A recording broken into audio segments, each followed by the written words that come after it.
Sanibonani guys and welcome back to my YouTube channel. It's your girl Ulungi aka Uluzipho bafethu, and I'm back with another story bafethu. Ngiyacela ukuthi bawukuthi umusha ku-channel, subscribe, ulike, ucomment, ushare, uclick on the notification bell phela so that sizobe uqala ukuthola ama-notifications whenever I post a new story bafethu. Ningakhohlwa ividiyo sayibuka from iqala ize iyophela, awaskipha ama-adverts. Ngiyaninxusa kuleyo ndawo leyo, ningaweqi ama-adverts. Ngiyazi sometimes ayabhora but iwona akhulisa i-channel bafethu. Also sine-super thanks uma ukuthi nje khona okuncane ufuna ukuthi sifahla ku-channel, you are welcome. Uma ungena ku-super thanks uzobona nje nawe ukuthi ikuphi la uthanda ukungena khona mase usinika lokho ogobe ukubona nawe ukubonayo ya lokhu I can be able to give. Siya-appreciate-a kakhulu noma bethiwa kukhulu kangakanani noma bethiwa kuncane kangakanani, siya-appreciate-a. Okay guys, without wasting your time, another day, another story. Isitori sethu sanamhlanje is very sad. Isitori sibhalwe yintombazane-ke, sixoxelwe intombazane. Intombazane ithi hayibo welungu kwake kwaba ne-tragedy.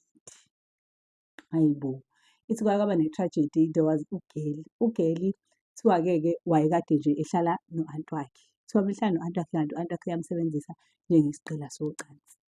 Kuthiwa-ke u-anti-ke wayewumuntu wesifazane, so wayedlwengula ingane esebenzisa nje ama-objects ahlukahlukene yabo to rape ingane until ingane izibe addicted to i-sex in such a way that ingane ngisho ihleli yodwa kuthiwa nje kwavele kufika into nje engazuthi yabo engathi ngenza i-sex yabo, miyodwa nje most of the time izohlala izenze ngezinto nayo ithathe ama-objects izenze yabo. Kuthiwa nje yayithanda ukuhlala yodwa futhi yayilona leya ngane ihlale yodwa mengekho u-anti nje iyona eyisizayo yabo. Kuthiwa njalo la efemelini abahlali bobabili but u-anti uyayithanda le ngane, isikhathi esiningi nje uspenda nale ngane le, kanti nasekamereni bayabo bawuthuka no-anti ebusuku usuke edlala ngengane. Hhayi kuthiwa ingane-ke ize ibe ne-addict kanjalo ngale ndlela ukuthi nje isikhathi esiningi shuthi ayihlezi iyikhipha busy, ingane ihlezi iyikhipha busy. Kanti this one silinyana time ingane izovedane shuthi yagcine isivulekile ingasawezwa ama-item yabo lawa amancane. Kuthiwa ingane yavedane yadumela ukhukhamba. Ayi kuthiwa ingane yazenza ngokhukhamba yazenza kuthiwa uma izenza ngokhukhamba wavele ukhukhamba waphukela phakathi. Yo, lapho ayisazi izothini, kuthiwa iqala iy'bambe ingane. Hhayi kusho phela ukuthi khona into ela and ngoba iphukele phakathi ingahamba, it can go a long way yabo. Ayi kuthiwa nangempela ingane ivedane ikhale-ke, kuthiwa uma ikhala mese-ke iyalentuza-ke igcine itsheleke usisi-ke wakamakhelwane ngalelo langa kwakungekho muntu egcekeni. Kuthiwa itshela usisi wamakhelwane ukuthi inenkinga kanje, hayibo kuthiwa ingane iphuthunyiswe esibhedlela because phela akwaziwa ukuthi kwenzakalani ngalo kusale ngaphakathi ukhukhamba. Ayi sorry, kuthiwa nangempela ingane iphuthunyiswe esibhedlela. Le ngane iyafunda ifunda e-high school manje, le nto lokhu yayiqala incane.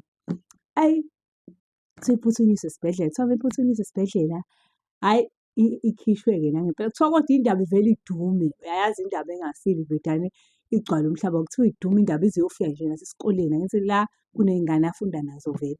Kuthiwa indaba ize iyofika nasesikoleni, kuthiwa ethi nje uyabuya esikoleni kuthiwa hhayi ngeke udumo lwakho sebizwa osisi kaKhukhumba yabo. Kuthiwa nje zimubhulisha iy'ngane. Hhayi kuthiwa nangempela-ke alentuzeka ugeli, kuthiwa ugeli nje this one day evele ey'bone ukuthi no, she has had enough. Usekhathele ukuthi ehene usehlezi echwentsha ngale nto eyamehlela kanti akayibizelanga yena le nto le yabo. U-anti wakhe wayelokhu emenzisa izinto kanje. Kuthiwa ugeli wahlala phansi wabhala incwadi sonke isitori ukuthi ezeqala eze eba addict kwenzakalani, wafa ko-anti wakhe yabo, nje wabhala yonke into phansi yabo. Uma usubhala i-suicide note wabhala washo ukuthi namhlanje uya-decide ukuthi uyayithatha impilo yakhe because ula khona ngenxa yey'nqumo za-anti wakhe, izinto ayemenzisa zona ebusuku waze waba yi-addict. Manje bese esebenzisa ama-items ahlukahlukene. It's a pity nje ukuthi leya yahlephuka yabo, and ekuhlephukeni kwayo le nto yaduma esikoleni akasekho right, iy'ngane zibukisa ngaye yabo, nje wabhala wonke umlando. Ayi kuthiwa ugeli nangempela wayibulala. Kuthiwa uma eshona-ke ibo ifamily iyithole-ke le ncwadi. Yo, kuthiwa kusuke ukushisayo because ubhalile phela igama lika-anti ukuthi u-anti wayemfundisile yabo yonke le nto. Oh kuthiwa kushuke-ke manje egcikeni kuhlukana imibono-ke manje. Kuthiwa nje u-anti aphika athi nje ingane iyangisukela, angeke-ke mina umuntu wami mina, angizenzi nje iy'ndaba zama-sex nomunye umuntu wesifazane, angeke nje ngize ngenze into enjalo. Kuthiwa aphika u-anti.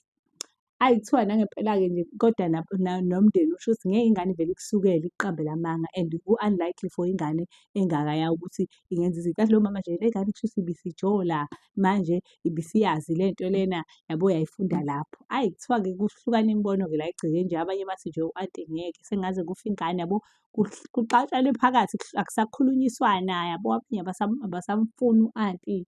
Abanye banokuthi le ngane iqambele u-anti amanga imqhatha nomndeni yabo nje sekuyisiphicongo nje kulo muzi. Hhayi kuthiwa nangempela emngcwabeni wengane nje u-anti etshele ukuthi akafuneki emngcwabeni wengane because nje ingane la ikhona nje ngenxa ya-anti. Le ngane le umama esenaye uma wayo washona. Njengoba washona umama wayo, ubaba wayo owala ekhaya la ebihlala khona ka-anti. Njengoba ihlala khona la kodwa ubaba wayo akahlali egcekeni. Kuthiwa ubaba wayo naye abuye nje yabo lo muntu osebenzela kude. Kuthiwa abuye ubaba ethi ufuna ukuzozwa kahle ukuthi ingane yakhe ibiyenziwani. Kuthiwa abixabane no-anti kushunqe uthuli yezwa. Kuthiwa amtshele nje ukuthi angifuni ukuphinde ngikubone awuseyena udadewethu, mina ngishiye ingane yami la ngize ngiyishiye ezandleni ey'safe, wena ubona intombi enganeni yami. Eyi kushubeke. Hhayi kuthiwa nje ubaba emthembisa isibhamu ethi nje yabo la esiyohlangana khona kungekho bantu ngeke kumile tshani. Hhayi kuthiwa nangempela-ke kushubeke ekhaya. Hhayi nasemngcwabeni wengane-ke axoshwe-ke u-anti kuthiwe nje akavumelekile emngcwabeni. Hhayi nangempela-ke kudlule nje isikhashana-ke, hhayi bo kuthiwa kuvele nenye ingane futhi nayo isho ukuthi hhayi bo u-anti naye wayigila kanjalo yabo sivela after isizo-confess-a ukuthi u-anti naye wayigila kanje kanje kanje. Ngicela kuthiwa u-anti kwanede kwavela leyo ngane wapakisha imithwalo u-anti wabaleka kuze kube namhlanje akaziwa ukuthi u-anti washonaphi. So okwaku-prove ukuthi ngampela ukuthi beze bekholwa ukuthi cha u-anti there was something awayenza ngampela enganeni.